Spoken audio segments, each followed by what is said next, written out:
Hey, yesterday we showed you how to click an icon and reveal further items, which is super cool, but we're taking it a stage further.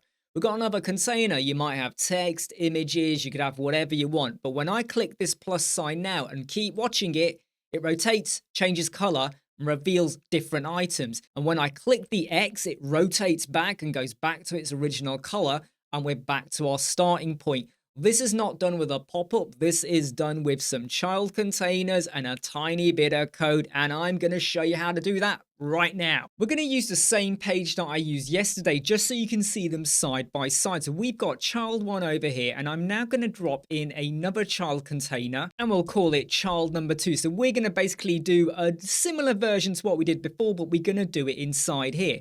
Now, into child number 2, we're going to drop in 2 sub-child, but let's start with the first one. Let's drop in another container, and I'm going to call this one hide, because this is the one that will be initially shown, but then when you click, the information there will be hidden and further information will be revealed. But we're going to do it in such a funky way, very similar to what you will have been seeing on the Apple iOS 17 screens.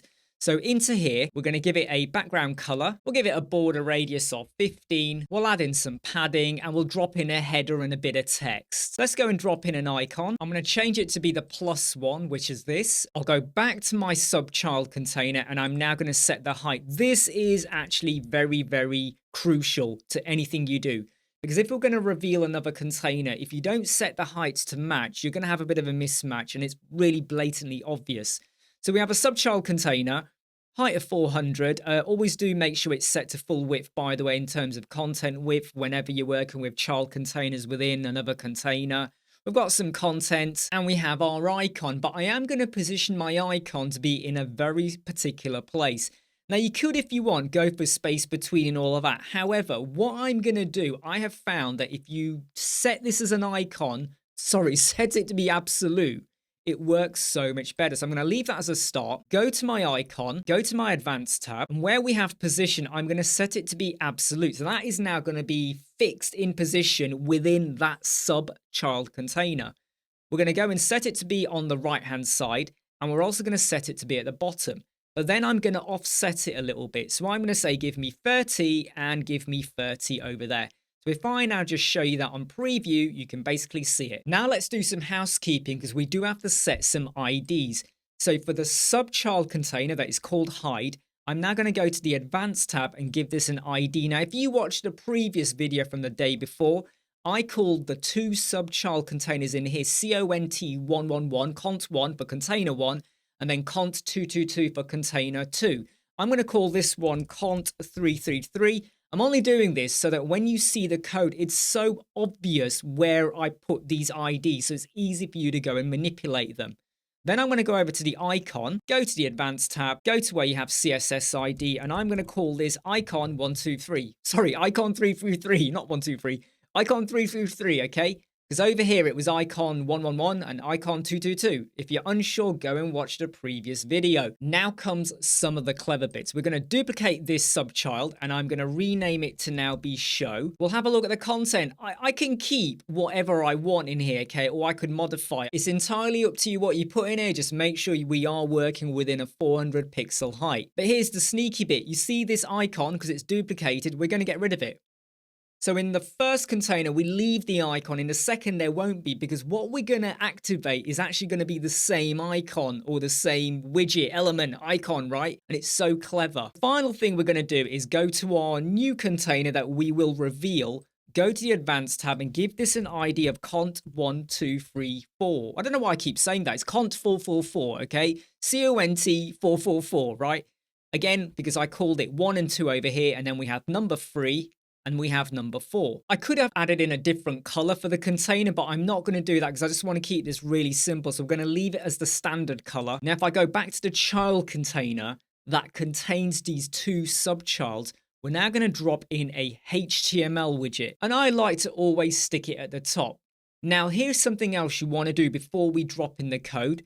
Make sure you're on your child container, because you will notice we do have some gaps here.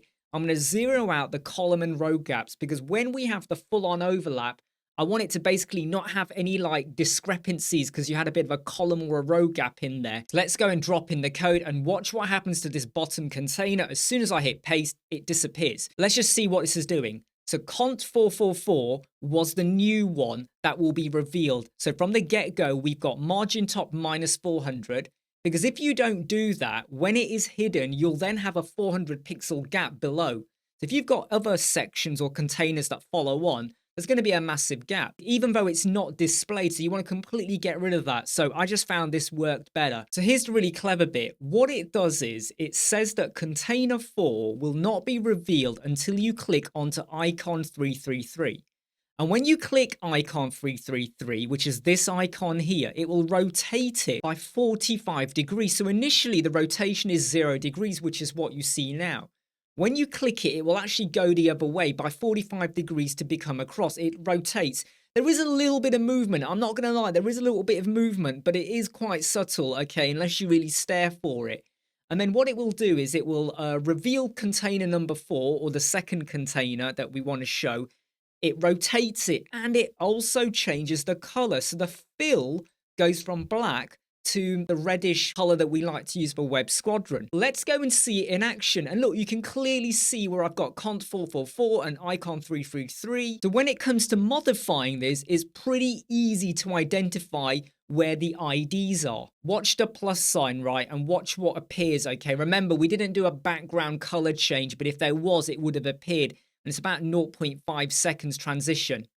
Look at that. And look at the icon. Let me just click again. Can you see how it rotates back? Can you see how it rotates back? Let me click it again. Look, and it rotates. It's the same icon. Over here, we were using 2 different icons. So one to show and one to hide or go back to where it was. This is the same icon, okay? So you could reveal further items, and this is not a pop-up. This is all within the page, on the page, with a funky bit of HTML. Hey, I'm Imran from Web Squadron. The link to the HTML code is in the video description. I'll see you soon. Take care. Bye.